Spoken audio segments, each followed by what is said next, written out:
සමාජ සංගායනා समन्ता चक्रवालेषु अत्रा गच्छन्तु देवता सद्धम्मं मुनिराजस् सुनन्तु सग्ग मोक्खदं धम्म सवन कालो अयं भदन्ता धम्म सवन कालो अयं भदन्ता ධම්ම ශ්‍රවණ කාලෝ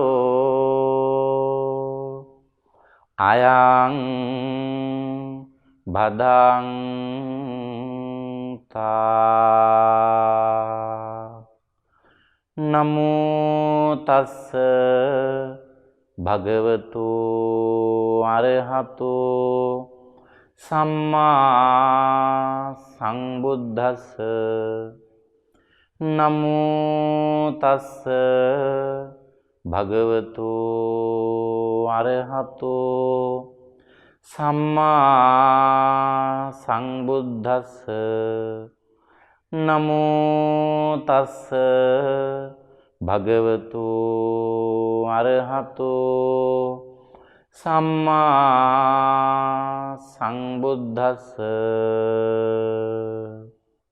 කම්මස්සකා මානව කම්ම සත්ත දායාදා කම්මයෝනි කම්ම බන්ධු කම්ම පටිසරණු යං කම්මං කරිස්සාමි කල්යාණං වා පාපකං වා තස්ස දායාදෝ භවිස්සාමිති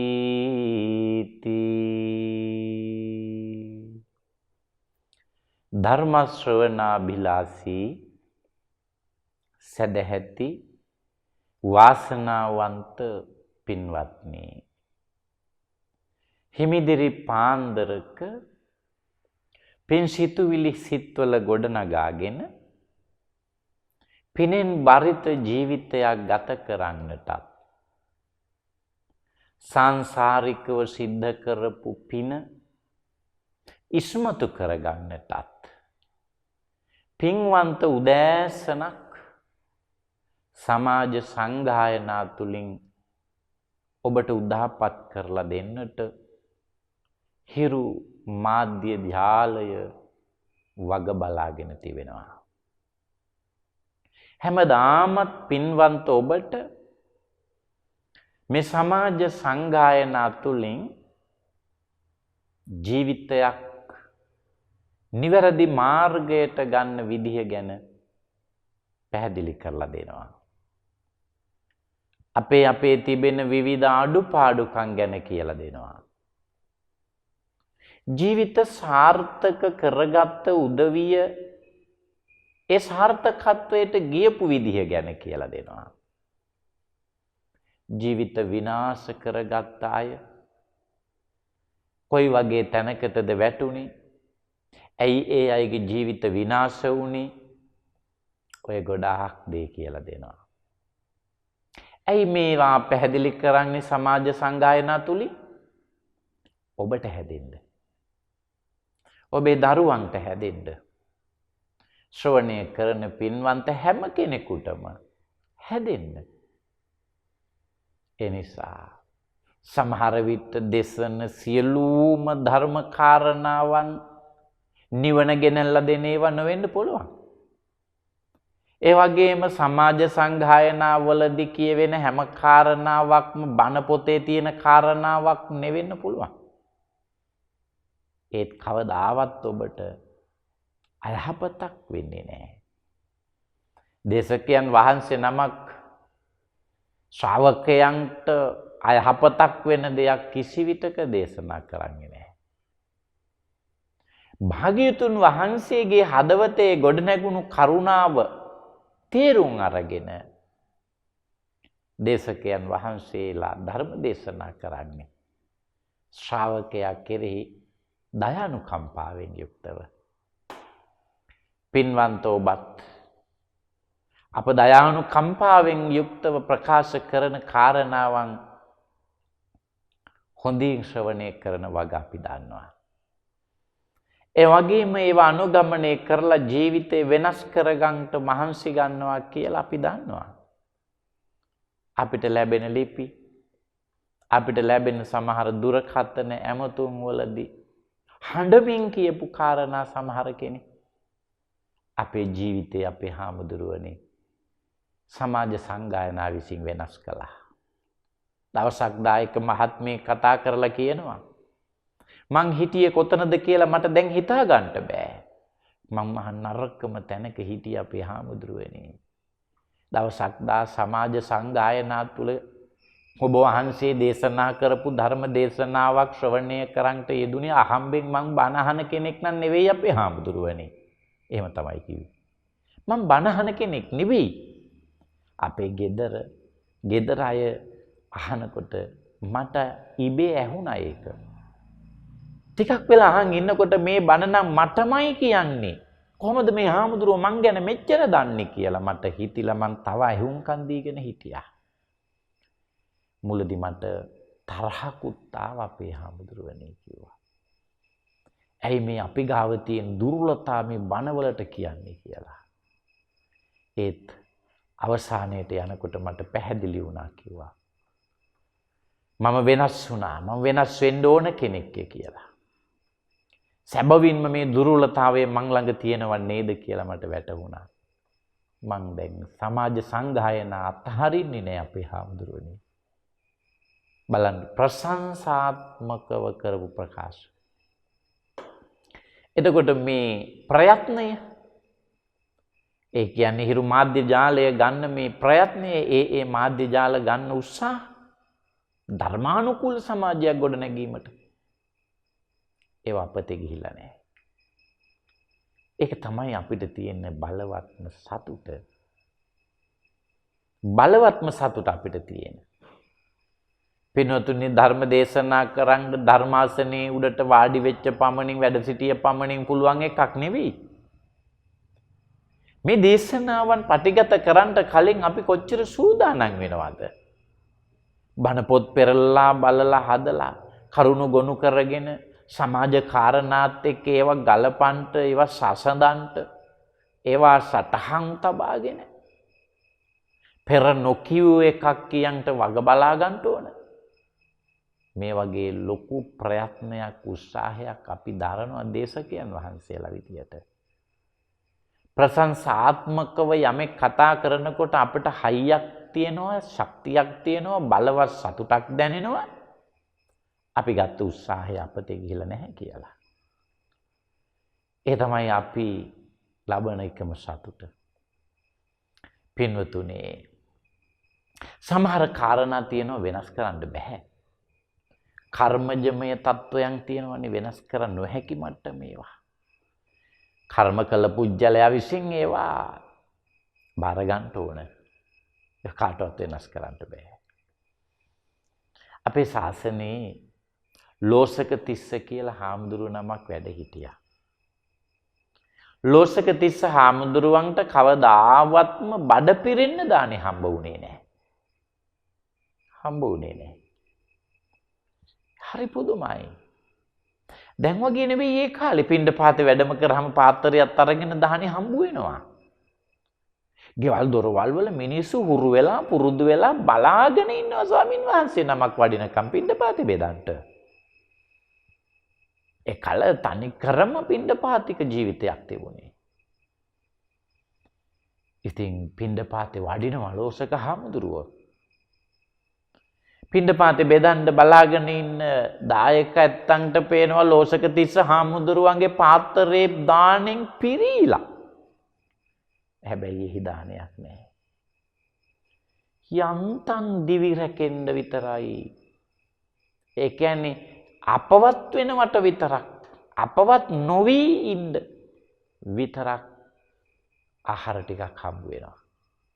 බඩ පිරෙන්න නම් ආහාර දානයක් හම්බ වුණේ නැහැ. උන්වහන්සේ වීරිය කරලා බොහොම කෙටි කාලයකදී තරුණ කාලයේදීම රහත් ඵලයටපත් වෙනවා. රහත් ඵලයටපත් වෙච්ච ලෝසක හාමුදුරුවන්ට ඔබ හිතනවාද දැන් කර්මය ඉවර වෙන්න ඇති අර බලවත් කර්මය දැන් රහතන් වහන්සේ නමක් නිසා දානි ලැබෙනවා ඇති බඩ පිරෙන්න. ඒත් ඒ කර්මය එහෙමම තිබුණා. උන්වහන්සේට බඩ පිරෙන දානි හම්බ වුණේ නැහැ. ඉතින් දැන් උන්වහන්සේ ශාසනික වශයෙන් යන්න ඕන කරන සාංශාරික ගමනේ කෙලවරට ගියා. සසර නතර කළා. දැන් අන්තිම දේහධාරී. උන්වහන්සේගේ ගුරු හාමුදුරුවෝ සැරියුත් මහරහතන් වහන්සේ.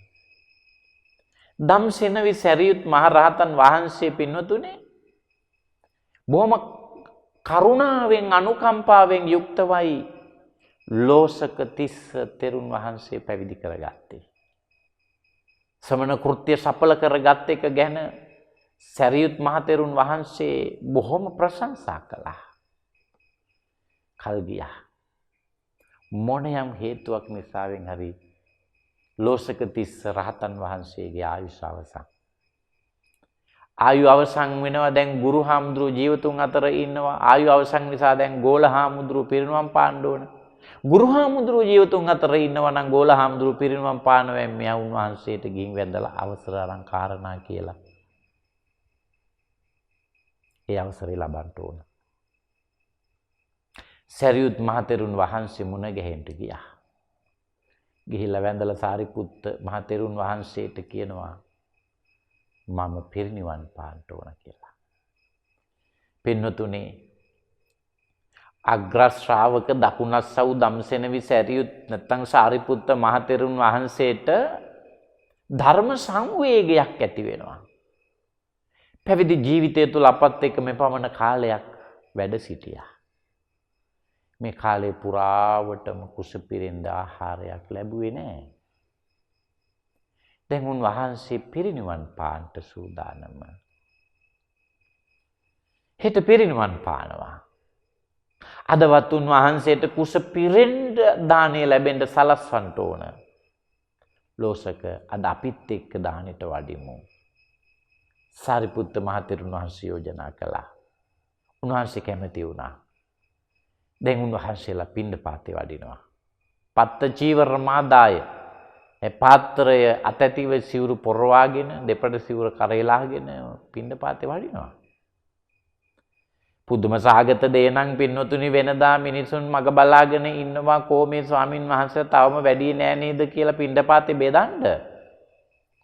මෙන්න මේදා ගෙවල් දොරවල් වහලා ගම පාළුවට ගිහින් කිසි කෙනෙක් සූදානමක් නැහැ ඉන්න අය අතරේවත් දන් ටිකක් බෙදන්න. වඩිනවා නෑ ගම් පාළුවට ගිහිල්ලා වගේ. දිවසවදි කරලා සාරිපුත්ත මහ තෙරුන් වහන්සේ බලනවා බලවත් අකුසල කර්මයකින් පීඩිත වෙලා ඉන්න. තගේ අකුසල කර්මය භුක්ති විඳින ලෝසක තිස්ස තෙරුන් වහන්සේ නිසාවෙන් තමයි මේ දේ වෙලා තියෙන්නේ. උන්වහන්සේට ආපහු වඩින්න කියලා යෝජනා කළා. ලෝසක තිස්ස හාමුදුරුවෝ ආපහු පන්සලට වැඩම කළා. උන්වහන්සේට සාරිපුත්ත මහ තෙරුන් වහන්සේ දැනුම් දුන්නාම අපි පිණ්ඩපාතේ කරගෙන කොහොම හරි දානේ අරන් එනවා. ලෝසක තිස්ස තෙරුන් වහන්සේ පිටමන් කළා හැරියා විතරයි. මිනිස්සු මග බලන් ඉන්නවා පුනා. රැස් කකා මොකෝ මේ ස්වාමින් වහන්සේලා ප්‍රමාද තවම වැඩි නැත්තේ ඇයි? විගහින් උන්වහන්සේලාට දන් බෙදුවා. දැන් හෝරාව පයින්නවා. පන්සලට ගිහින් දානේ වළඳන්න වෙලාවක් නැහැ. ඒක උන්වහන්සේලාට ප්‍රශ්නයක් නැහැ. ගහක් යට වැඩ හිටියා නම් පැන් ටිකක් ගෙන්න ගත්තා නම් දානේ වළඳන්න පුළුවන්. ඒත් පන්සලේ ලෝසක තිස්ස හාමුදුරුවෝ උන්වහන්සේට දානිකෝ. ඒ සාමුන් වහන්සේලා කළේ දානය අදාළ කරන විදියට දන් පාර්සලයක් සකසලා ආහාර පාර්සලයක් සකසලා ඒ හිටපු කෙනෙකුට කතා කරලා දායක මහත්මයෙකුට මේක දිගහින් ගිහිල්ලා දුවලා ගිහිල්ලා පන්සලේ ඉන්න ලෝසක තිස්ස හාමුදුරුවන්ට පිළිගන්වන්ට කියලා උන්වහන්සේලා වැඩ ඉඳගෙන පැන් ඉල්ලගෙන දන් වැළඳුවා. දන් වළඳලා නිවිහනෙහිලු උන්වහන්සේලා වඩිනවා නැවතත් ආරාමයට. දන්නවද වැඩ? අර දානේ පාර්සලයක් හදලා යවුවනේ ලෝසක තිස්ස හාමුදුරුවන්ට දායකයෙක්ගේ අතේ. මද දුරක් දුවගෙන ගිහිල්ලා මේ මනුස්සයා කල්පනා කරන පන්සලේ ඕන තරම් දාන්නේ. ඇති අපි මේ හති දාගෙන මේ දම් පාර්සලයක් අරගෙන යන්නේ මොකටද? ලෝසක තිස්ස හාමුදුරුව පන්සලේ තියෙන දානයක් වළඳාවි. මේක මං කනවා කියලා මේ මනුස්සයා මගදී කෑවයි. සාරිපුත්ත මහතෙරුන් වහන්සේ පන්සලට වැඩම කරාම තමයි මේ සියලු දේවල් වල යථාර්ථය ඇත්ත නැත්ත දැනගත්තේ. දැන් ඉතින් දහවල පැනලානේ හෝරාව පැනලානේ. දැන් පින්ඩපාතේ හම්බ වෙන්නේ නැහැ. දැන් හම්බ වෙන්නේ 12න් පස්සේ පින්ඩපාතේ වැඩියම හම්බ වෙන්නේ චතුමදුර. අෂ්ටපාන වර්ග. කොසල් රජුරුවන්ගේ රාජමාලිගාව තුල දිනපතාම දන් පිරිනැමීම පිණිස දන්සැලක් විවෘතයි. ඒ දන්සැලේ උදේ වරුවේදී ආහාර පානයේ ප්‍රත්‍ය අවශ්‍ය කරන සියල්ලද පස්වරුවේදී චතුමදුර අෂ්ටපාන වර්ගද තියෙනවා. ඉල්ලීමක් කරලම තිබුණේ ආගන්තුකව වඩින ස්වාමින් වහන්සේලා ඕනෑම වෙලාවක රජමාලිගාවට වඩම්වන්න දානෙල හැත්තිය ඕන වෙලාවක. සාරිපුත්ත මහතෙරුන් වහන්සේ ගත්ත පාත්‍රය දෝතෙන් කෙලීම වැඩම කළා රජමාලිගාවට. දන්හලට පාත්‍රේ පිරෙන්න උන්වහන්සේට චතුමදුර හම්බ වුණා. ඒ උන්වහන්සේ රැගෙන පන්සලට වැඩියා. ලෝසක තිස්ස ගන්න ඔය පාත්‍රේ. ලෝසක තිස්ස හාමුදුරුව පාත්‍රේ ගත්ත උන්වහන්සේගේ පාත්‍රේ. සාරිපුත්ත මහතෙරුන් වහන්සේ ලෝසක තිස්ස හාමුදුරුවන්ගේ පාත්‍රයට මුන්වහන්සේගේ පාත්‍රයේ පිරෙන්න තියෙන චතුමදුර වලින් භාගයක් වත් කළා. දැන් සාරිපුත්ත මහතෙරුන් වහන්සේගේ පාත්‍රයේ තියෙනවා භාගයක් චතුමදුර. ලෝසක තිස්ස හාමුදුරුවන්ගේ පාත්‍රයේ භාගයක් තියෙනවා. වළඳන්ට කිව්වා. දෝතින් අරගෙන පාත්‍රය මුව ළඟට ගේනකොටම කට ළඟට ගන්නකොටම පාත්‍රය දබක් ගාලා බිම ඇදගෙන වැටුණා. අර සියල්ලම චතුමදුර ටික දෝරේ ගලාගෙන ගියා.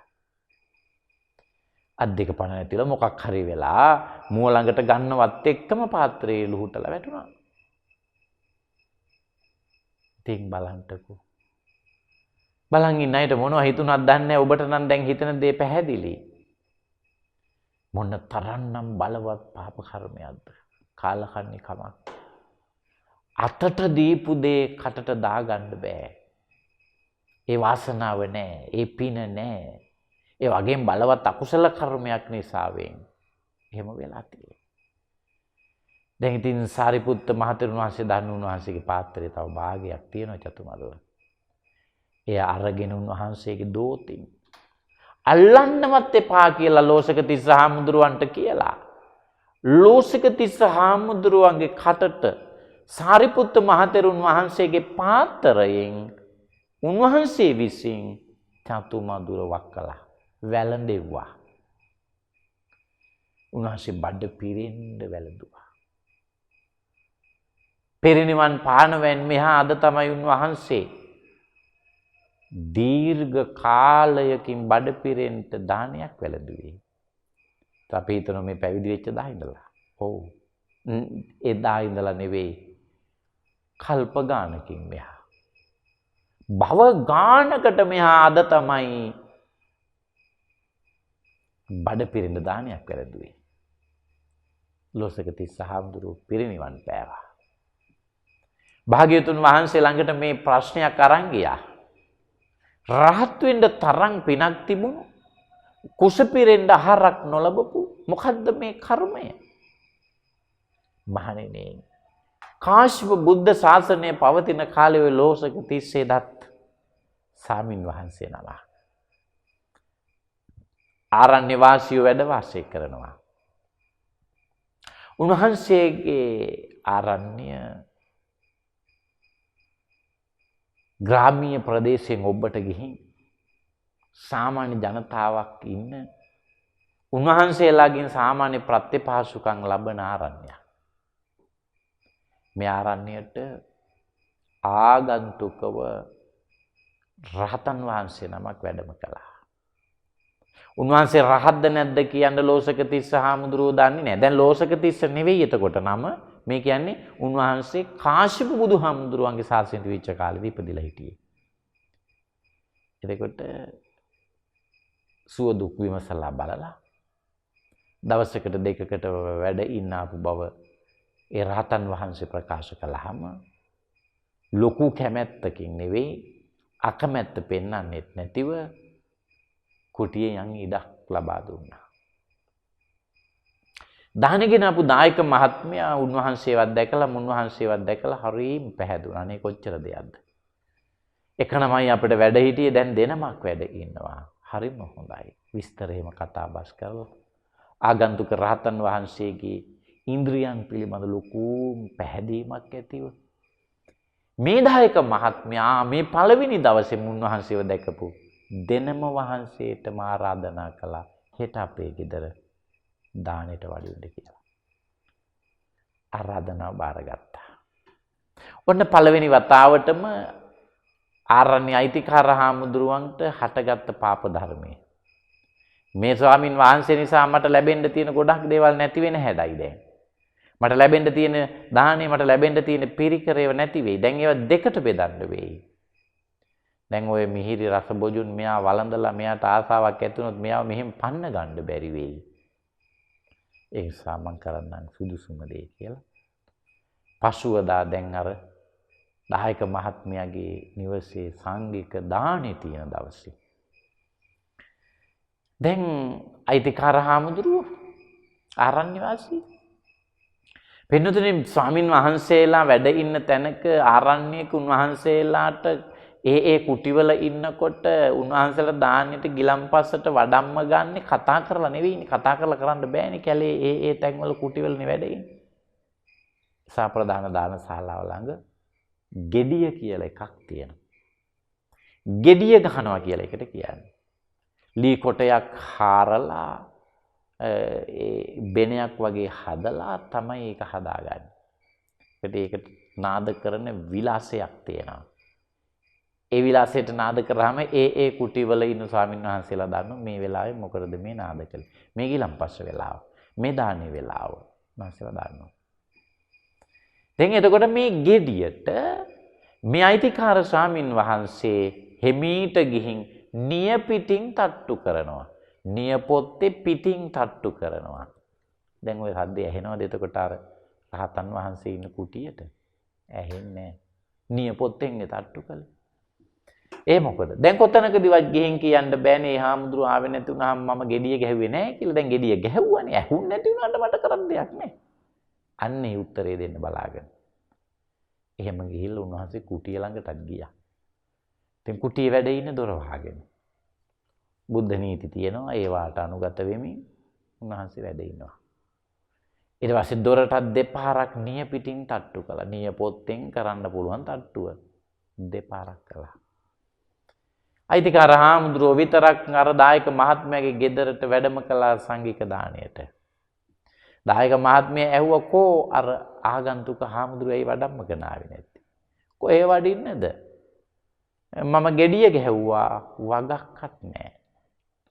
ඉතින් ඒක ඇහෙන්න නැතුව ඇති කියලා හිතාගෙන මම මගේ යුතුයකම කරන්න ඕන නිසාවෙන් ඔබතුමා ගොඩක් පන්සලට උදව් කරලා තියෙනවනේ.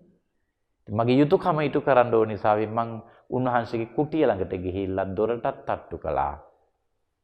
උන්වහන්සේ අවදි වෙලාවත් නැහැ. මං හිතන්නේ ඔබතුමා ඊයේ දීපු දාණයට රහ වැටිලා වැඩියෙන් වළඳලා වෙන්නේ නැති තාමත් ඔය අවදි වුණේ නැත්තේ කියලා එතනට නොගැලපෙන වචනයකුත් කිව්වා දැන්. කරලා ඉතින් උන්වහන්සේ විතරනේ වැඩි. උන්වහන්සේට දාණේ හම්බ වුණා. දාණේ වැළඳුවා. දාණේ වැළඳලා අවසනම දායක මහත්මයා දන් පාර්සලයක් හැදුවා උතලා. හදලා මේ ස්වාමින් වහන්සේගේ අතට දීලා කියනවා ස්වාමීනි පන්සලේ වැඩ ඉන්න හාමුදුරුවන්ට මේ දාණය පිළිගන්වන්ට. දානෙට වැඩම කරන්නේ නැතුණාට ප්‍රශ්නයක් නැහැ මේ දානෙ පිළිගන්වන්ට. මන් දුන්නයි කියලා.